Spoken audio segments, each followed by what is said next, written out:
마카리오스 6번째 마음이 깨끗한 자가 하나님을 봅니다 라는 제목으로 하나님 말씀을 함께 나누도록 하겠습니다.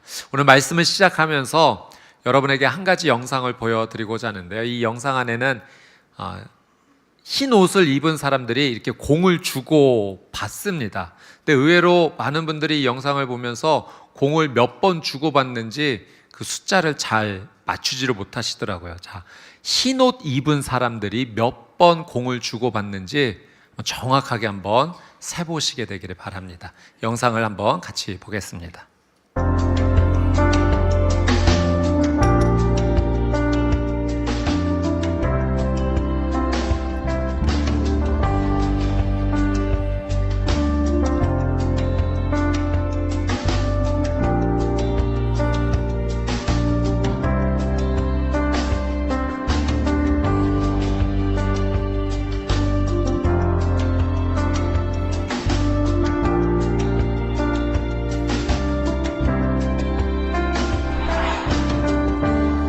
정답은 16번입니다.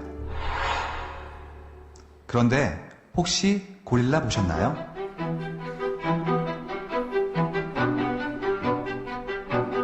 하버드 심리학과에서 만든 이 실험 영상을 본 사람 가운데 지금까지 절반이 고릴라를 보지 못했습니다.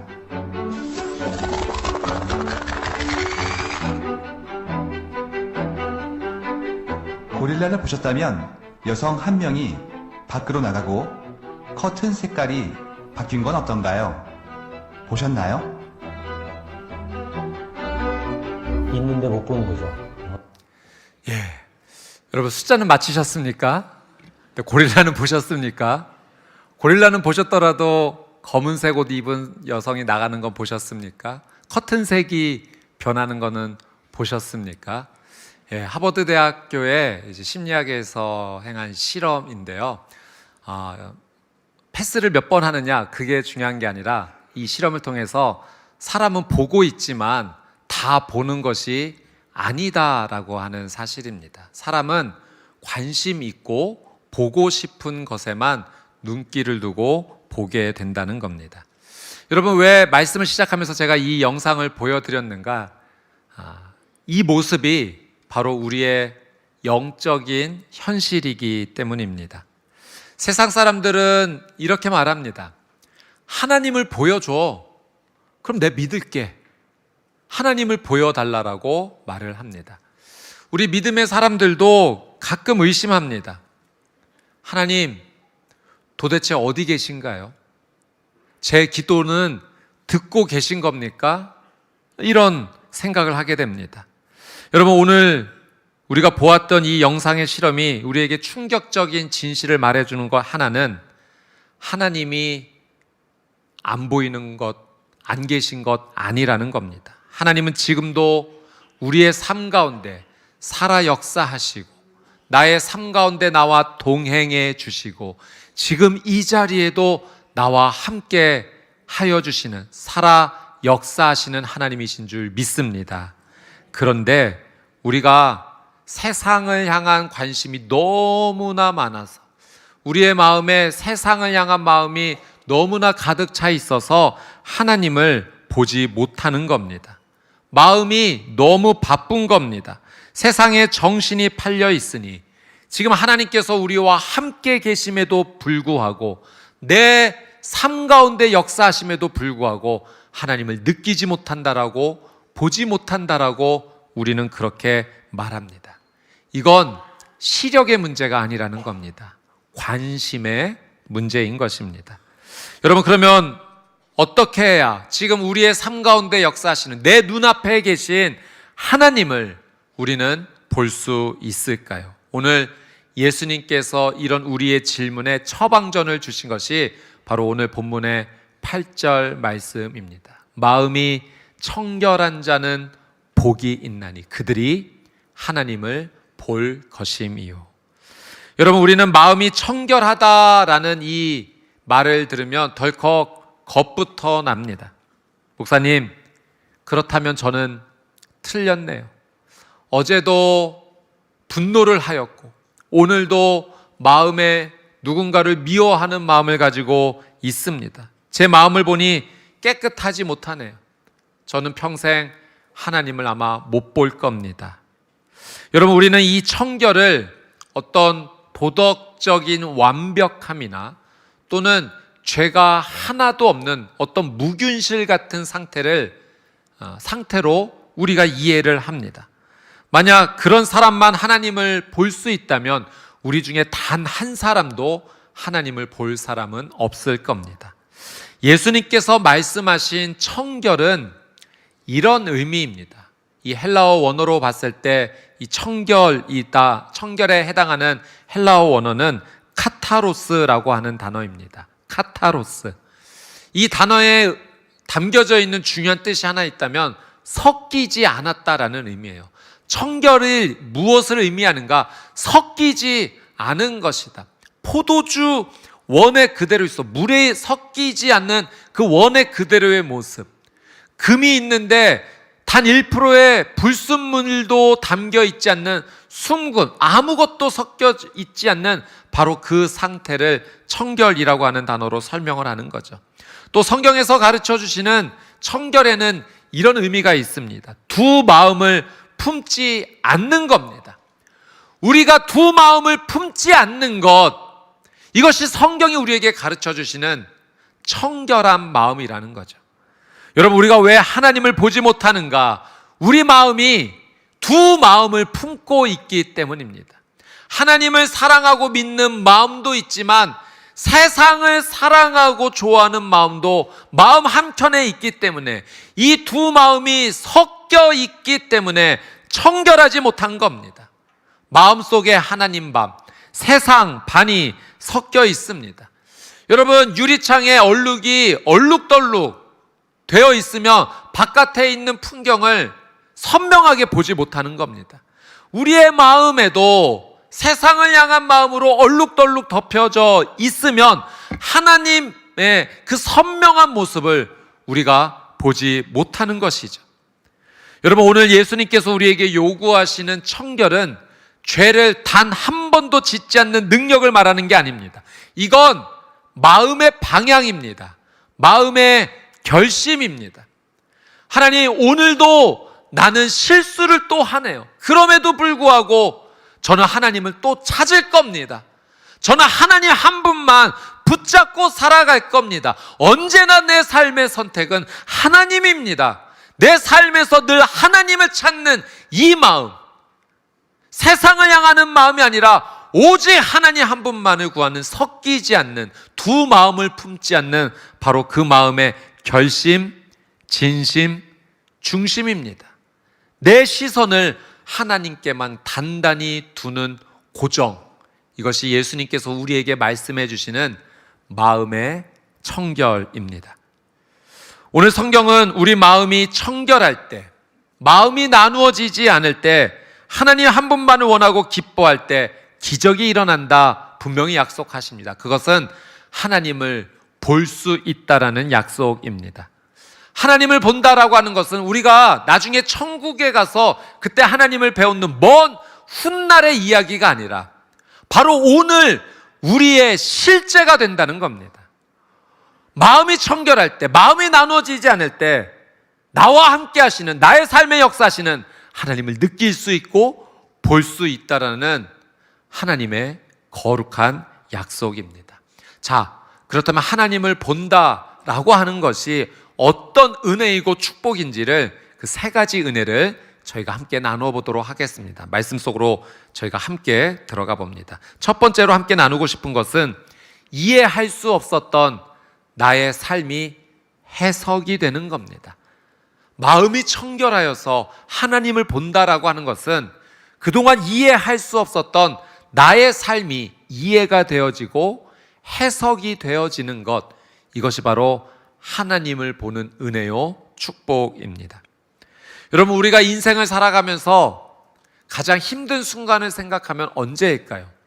돈이 없을 때일까요? 네, 맞아요. 그때 참 힘듭니다. 일이 원하는 대로 풀리지 않을 때일까요? 삶의 질병이 찾아왔을 때일까요? 맞아요. 그때 너무너무 힘듭니다.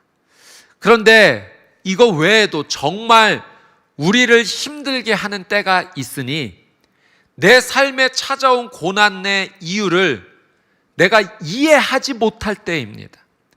왜죠, 하나님? 왜 내 삶 가운데 이런 일이 일어나야만 되는 거죠? 도저히 이해가 되지를 않습니다. 내가 뭘 그렇게 잘못했죠? 이해가 안 되는 겁니다. 납득이 안 됩니다. 용납할 수가 없습니다. 내 삶에 찾아온 고난과 어려움을 내가 이해하지 못할 때, 그때 참 힘듭니다. 우리의 마음이 그때 무너집니다. 우리가 고난을 만나면 우리는 본능적으로 계산기를 하나 꺼내는 것 같아요. 억울함의 계산기입니다. 하나님과 한번 따져보고 싶은 거예요. 그래서 이해되지 않는 삶의 고난 앞에서 억울함의 계산기를 꺼내 마치 장부를 펼쳐놓고 하나님 앞에 이렇게 말합니다. 자, 하나님, 계산 한번 해보자고요. 자, 제가 주일 성수 했습니까? 안 했습니까? 했잖아요. 제가 11조도 했잖아요. 봉사도 했잖아요. 제가 이런 믿음의 삶을 살아왔잖아요. 그런데 왜 내 인생에 마이너스가 찍히는 겁니까? 이해가 되지 않습니다. 이거 플러스 돼야 되는 거 아닙니까? 하나님 앞에 계산기를 두드리는 거예요. 그리고 하나님, 제가 이 말까지는 안 하려고 했는데 저 김집사 기도도 잘 안 하는 것 같은데 저 사람은 왜 저렇게 잘 되는 겁니까? 이거 너무 불공평한 거 아닙니까? 왜 저에게 이런 일이 일어나야 되는 거죠? 이해가 되지 않아서 하나님 앞에 따지는 우리의 모습을 우리는 보게 됩니다. 성경에서 이렇게 열심히 계산기를 두드렸던 사람이 있죠. 바로 욥입니다. 하루아침에 건강을 잃고 온 재산을 잃고 눈에 넣어도 아프지 않을 10명의 자녀를 한꺼번에 잃었습니다. 하나님, 답답합니다. 좀 알려주십시오.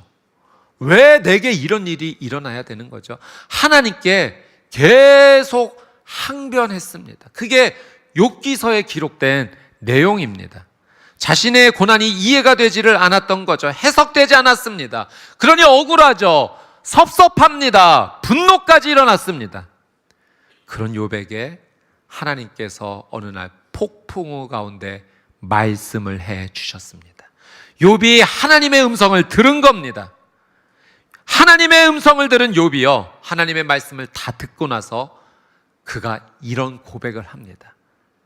역사상 가장 위대한 믿음의 고백 중에 하나입니다. 욥기 42장 5절 말씀을 같이 한번 읽어보겠습니다. 시작. 내가 죽게 대하여 귀로 듣기만 하였사오나 이제는 눈으로 주를 배움나이다. 내가 죽게 대하여 귀로 듣기만 하였사오나 이제는 눈으로 주를 배움나이다. 욥이요, 하나님을 본 게 아닙니다. 성경에서는 그가 하나님의 음성을 들었다고 합니다.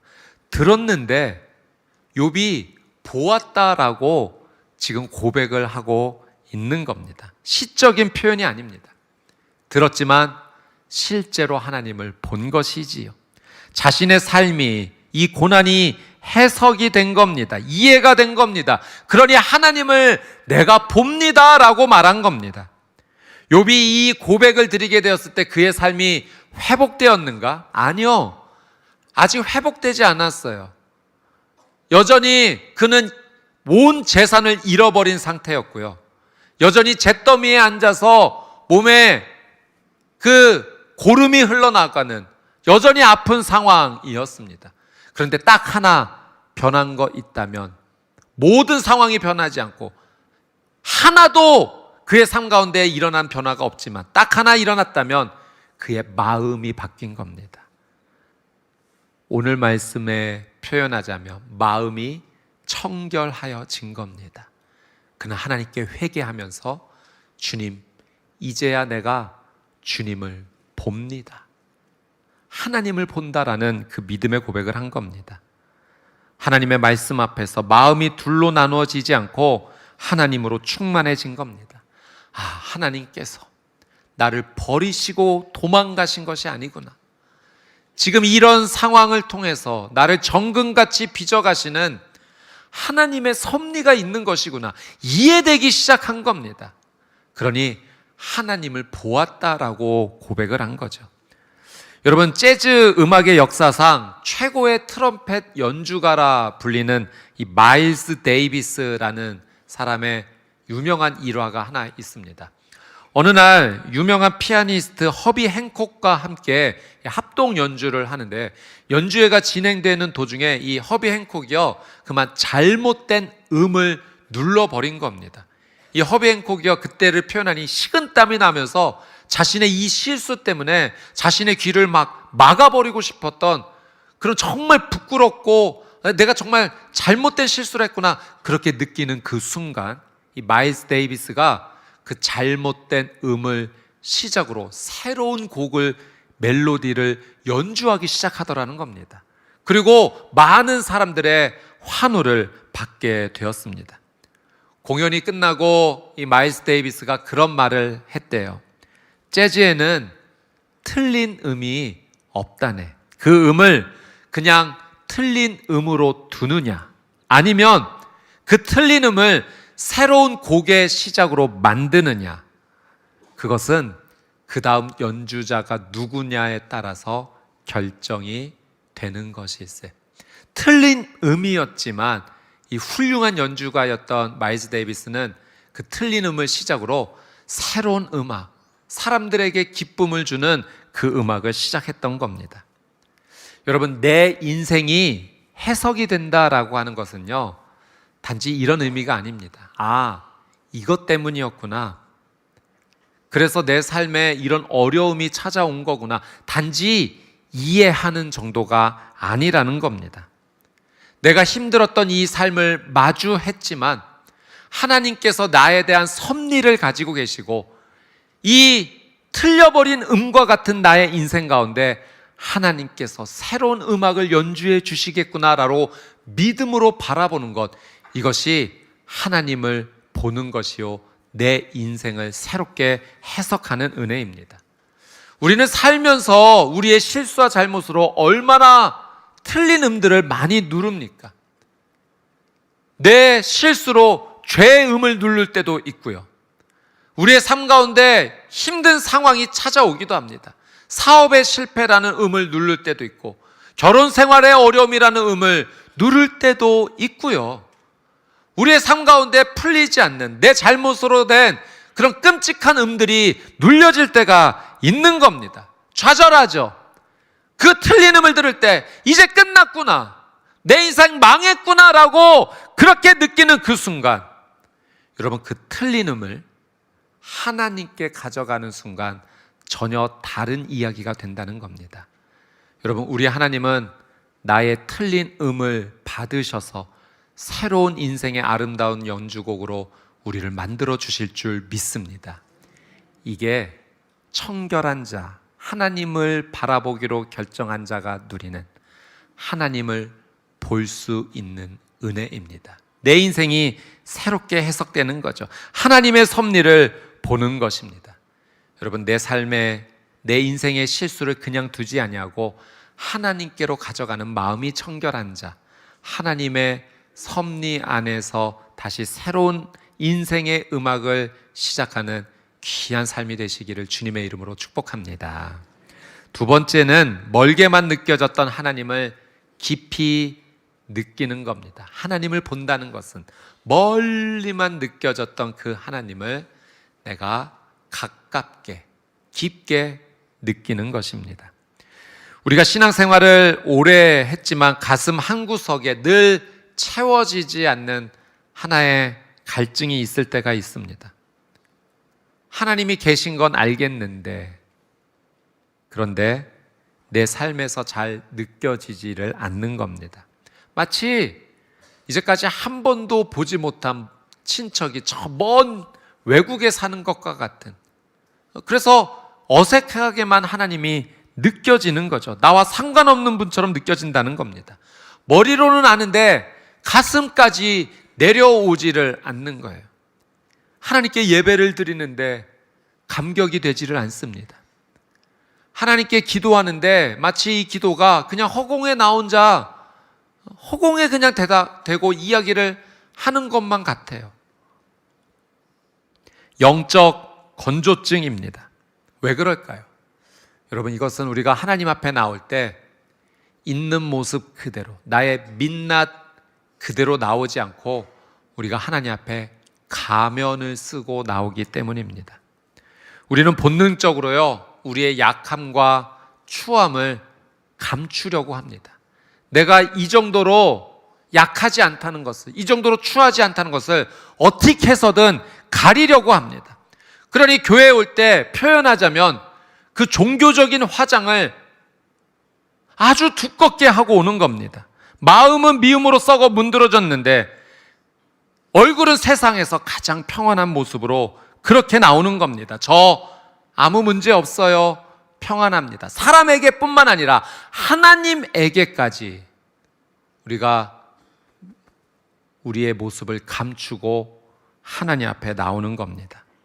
여러분, 가면을 쓴 채로는 하나님과의 인격적인 만남을 가질 수 없는 겁니다. 하나님은 우리의 연기에 속으시는 분이 절대 아닙니다. 예수님께서 말씀하신 청결, 카타로스는 그저 도덕적으로 죄를 짓지 않는 것을 의미하는 게 아닙니다. 투명함입니다. 정직함입니다. 하나님 앞에 내 있는 모습 그대로 가지고 나오는 그 투명과 정직을 말씀하시는 겁니다. 빛 대신 하나님 앞에 어둠 가운데 있는 모습 그대로 나올 수 있어야 빛의 은혜를 입는 것이죠. 성경에서 하나님을 가장 압도적으로 만났던 사람이 누구인가? 바로 이사야입니다. 그가 하나님의 부름을 받았을 때 이렇게 외치지 않았습니다. 하나님, 잘 보셨습니다. 제가 그런 일에 딱 적합한 사람입니다. 저를 보내주십시오. 이렇게 외쳤던 것이 아니라 그 영광스러운 하나님의 부르심 앞에 망했다. 나는 이제 끝났구나. 죽었구나. 죄인이 하나님을 만났으니 내 입술이 이렇게 더러운데 하나님 앞에 나왔으니 나는 죽었구나. 있는 모습 그대로, 민낯 그대로 하나님 앞에 자신의 추악함을 드러냅니다. 하나님께서 이사야를 보고 어떻게 하셨을까요? 이렇게 죄가 많은 너를 나는 쓸 수가 없구나. 당장 떠나거라. 그러셨던 것이 아니라는 거죠. 죄가 가득한 이사야 그 입술에 제단 숯불을 대어주시는, 치유해 주시고 회복해 주시는, 가까이 해 주시는, 나를 살려주시는 하나님의 그 놀라운 은혜를 이사야가 온전히 누렸던 겁니다. 여러분, 법정과 병원, 이 두 가지를 한번 생각해 볼 때 이 두 장소에서 비유적으로 말하자면 우리가 취하는 행동이 참 다릅니다. 만약 법정에 섰다면 아마 우리는 이렇게 행동할 겁니다. 어떻게 해서든지 나의 이 잘못을 가려야겠다. 어떻게 해서든지 최선의 변호를 해서 나의 이 죄를 가릴 수 있다면 다 가려보자 하는 그런 태도입니다. 근데 여러분, 병원에서 만약 우리가 그런 태도로 나간다면 치료받을 수 있겠습니까? 아픈데 드러내지를 않는 겁니다. 의사 선생님 앞에 괜찮습니다. 뭐 이 정도는 뭐 누구나 다 경험하는 거죠. 신경 안 쓰셔도 됩니다. 그렇게 말하겠습니까? 그래서는 안 되는 거예요. 병원에서는 내 환부를 있는 모습 그대로 다 들춰내야지만 그래야 온전하게 치료받을 수 있는 겁니다. 하나님 앞에 나오는데 법정의 선사처럼 좀 나와서야 되겠습니까? 가려서야 되겠습니까? 여러분, 우리의 최고의 치료자가 되시는 예수 그리스도 앞에 마치 병원에 가듯이 우리의 있는 모습 그대로, 민낯 그대로, 나의 연약한 모습 그대로, 추악한 모습 그대로 하나님 앞에 다 가져가야 빛 대신 주 예수 그리스도의 그 놀라운 은혜로 우리 모두가 회복될 줄 믿습니다. 마음이 청결하다는 것, 그래서 이것은 하나님 앞에서 화장을 지우는 겁니다. 하나님, 사실 저 누가 너무너무 밉습니다. 이 마음이 진정이 되지를 않습니다. 그러고 싶지 않은데 마음에서 자꾸 불이 납니다. 제 힘으로 안 됩니다. 하나님 아버지, 좀 도와주십시오. 하나님, 제가 이렇게 살고 싶지 않았는데 또 실수했네요. 이걸 끊어놓겠다라고 그렇게 얘기했는데도 하나님, 제가 저를 봐도 참 원망스럽습니다. 그래서 하나님 앞에 나아갑니다. 제발 저 좀 도와주십시오. 내 모습, 있는 모습 그대로 하나님 앞에 나아갈 때 여러분, 하나님께서 내 눈물을 닦아주시고 내 손을 잡아 일으켜주시는 가장 가까운 아버지가 되어 주실 겁니다. 그 하나님을 느낄 수 있는, 만날 수 있는, 볼 수 있는 마음이 청결한 자가 되시기를 주님의 이름으로 축복합니다. 마지막으로 세 번째, 두렵기만 했던 죽음을 이기고 소망을 보는 것입니다. 하나님을 본다는 것은 죽음을 이기고 소망을 보는 것입니다. 인간이 가진 가장 근원적인 두려움이 있다면 바로 죽음입니다. 이 세상 모든 사람들은 죽음 앞에서 두려움을 느낍니다. 왜냐하면 자신이 가지고 있었던 모든 것을 다 내려놓아야 하기 때문입니다. 아무리 많은 물질을 가진 재벌이더라도, 아무리 높은 권력을 가진 사람일지라도 죽음 앞에서는 모든 것을 다 내려놓아야 하기 때문에 그 내려놓음이 상실처럼 다가오는 겁니다. 그러니 죽음 앞에서는 두려움을 다 느끼는 거죠. 어둠 속의 절벽처럼 보는 겁니다. 그래서 사람들은 애써 죽음을 생각하지 않습니다. 외면하려고 합니다. 그러나 여러분, 마음이 청결한 자는 그렇지 않습니다. 마음이 청결한 자는 하나님께서 주시는 이 새로운 영적인 눈이 열려서 세상 사람들이 보지 못하는 다른 것을 보기 때문입니다. 죽음 너머에 생명을 보는 은혜를 하나님께서 주시기 때문입니다. 이 영적 시력이 가장 좋았던 사람이 누구인가? 성경에서 바로 스데반 집사님입니다. 사도행전 7장 말씀에 보면 스데반 집사님의 순교의 장면이 기록되어 있는데요, 많은 사람들이 성난 얼굴로 돌을 던져서 스데반 집사님을 향해 던지기 시작했습니다. 여러분, 그 현장에 있다라고 한번 생각해 보십시오. 무서운 돌이 날라옵니다. 그것이 사람 몸에 맞아서, 얼굴에 맞아서 살갗이 찢겨지고 피가 튀어나옵니다. 여러분, 이런 상황을 내가 마주한다면 정말 두려움 속에서 비명이 튀어나오지 않겠습니까? 그리고 나를 향해 돌을 던지는 사람을 향해 저주를 퍼붓지 않겠습니까? 그런데 놀랍게도 성경에 기록된 스데반 집사님은 이렇게 기록되어 있어요. 그의 얼굴이 천사의 얼굴 같았다라고 성경이 기록하고 있습니다. 어떻게 돌에 맞아 이 고통 속에 죽어가면서 천사의 얼굴을 할 수 있겠습니까? 스데반 집사님이 미쳤던 것일까요? 아니요. 다른 사람이 보지 못한 걸 봤기 때문입니다. 사도행전 7장 55절 56절 말씀 우리 같이 한번 읽어보도록 하겠습니다. 시작. 스데반이 성령 충만하여 하늘을 우러러 주목하여 하나님의 영광과 및 예수께서 하나님 우편에 서신 것을 보고 말하되, 보라, 하늘이 열리고 인자가 하나님 우편에 서신 것을 보노라 한대. 여러분, 스데반 집사님은요, 그 죽음 앞에서 하늘이 열리는 걸 본 겁니다.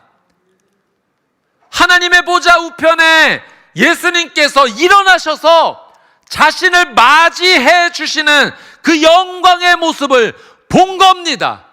죽음 너머에 위대한 생명이 있음을 보았으니 돌이 더 날라와서 자신의 삶을 죽이는 것 가운데도 그는 천사와 같은 얼굴을 할 수 있었던 이유가 바로 이런 이유였던 거죠. 그래서 성경은요, 스데반 집사님이 죽었다라고 표현하지 않습니다. 잔다라는 이 표현을 사용합니다. 그는 하나님의 그 영광의 부르심 속에서 그 생명으로 들어갔기 때문입니다. 이 시대 최고의 지성인이자 변증가였던 팀 켈러 목사님, 이 췌장암으로 인해서 23년 5월에 하나님의 부르심을 받아 천국에 가셨습니다. 암으로 투병하시면서 그 죽음의 그림자가 짙게 드리워졌을 그때 마지막 인생의 삶의 시간 앞에서 가족들과 함께 삶을 나누며 이런 고백을 하셨다고 합니다. 나는 예수님 만날 준비가 되어 있어. 나에게는 조금의 불안함도 없어. 그리고 한마디 더 덧붙이기를, 내가 떠나는 것이 나에게는 단 하나도 손해가 아니야.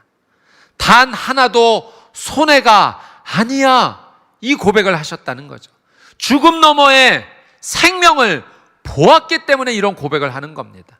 세상 사람들은 죽음을 100% 손해라고 생각합니다. 상실이라고 생각해요. 내가 가진 모든 것을 잃어버린다고 생각합니다. 그러나 마음이 청결한 자는, 하나님을 믿음으로 바라보는 자는, 예수 그리스도를 나의 구세주로 믿는 자는 절대 단 하나도 손해라고 생각하지 않습니다. 더 영원한 생명을 바라보고 누리기 때문입니다. 우리가 운전을 하다가 어두운 곳으로 들어갈 때가 있죠. 그런데 어두운 곳이 다 똑같은 어두운 곳이 아닙니다. 만약 그 어두운 곳에 출구가 막혀져 있다면 그 어두운 곳은 그냥 동굴입니다. 더 이상 소망이 없죠. 그러나 똑같이 어두운 곳을 들어간다 하더라도 마지막이 열려져 있으면 그때는 터널이 되는 겁니다.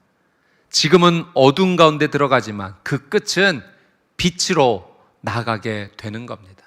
마음이 청결하여 하나님을 본다는 것은 여러분 동굴 속으로 들어가는 인생이 아니라 터널로 들어가는 인생인 줄 믿습니다. 죽음 너머에 생명이 있음을 소망으로 붙잡고 오늘 이 하루를 살아가는 겁니다. 그러니 이 하루가 기쁜 겁니다. 하나님께서 허락해 주신 너무나 놀라운 축복의 선물인 거예요. 내게 주어진 이 인생을 최선을 다하여 마음이 청결하여 하나님을 느끼고 바라보며 살다가 어느 날 하나님께서 내게 허락해 주신 그 날이 마치게 되면, 사명이 마치는 날, 우리는 끝나는 인생이 아니라 빛으로 나아가는, 그 죽음의 터널을 통과하여 영광의 빛으로 나아가는, 소망으로 나아가는 인생이 될 줄 믿습니다. 그러니 하나님을 보는 인생은 생명을 소망하며 살아가는 인생입니다. 이제 말씀을 맺습니다. 사랑하는 여러분, 하나님은 절대 숨어 계신 분 아닙니다. 침묵하시는 분 아닙니다. 우리의 마음이 나눠져서, 우리의 마음이 섞여져 있어서 청결하지 못해서 하나님이 옆에 계신데도 보지 못하고 듣지 못하는 겁니다. 여러분, 이 마음을 청결하게 하십시오. 하나님 한 분만으로 여러분의 삶을 채우십시오. 어느 순간이라도 나의 선택은 하나님이라고 말씀하십시오. 내 삶에 하나님과 함께하는 은혜의 삶을 살겠노라는 믿음의 고백을 하십시오. 그러면 하나님을 볼 것입니다. 내 인생에 내가 잘못 누른 그 인생의 틀림을 하나님께서 받아주셔서 새로운 인생의 곡으로 연주하여 주실 것입니다. 내 인생 가운데 하나님께서 가깝게 느껴지시는 그 놀라운 은혜를 하나님께서 허락하여 주실 것입니다. 삶 자체를, 죽음을 묵상하며 두렵게 살아가는 인생이 아니라 내 삶은 생명으로 나가는, 빛으로 나가는 소망을 갖게 살게 하실 것입니다. 하나님을 눈으로 보고 느끼는 마음이 청결한 믿음의 사람이 되시기를 주님의 이름으로 축복합니다.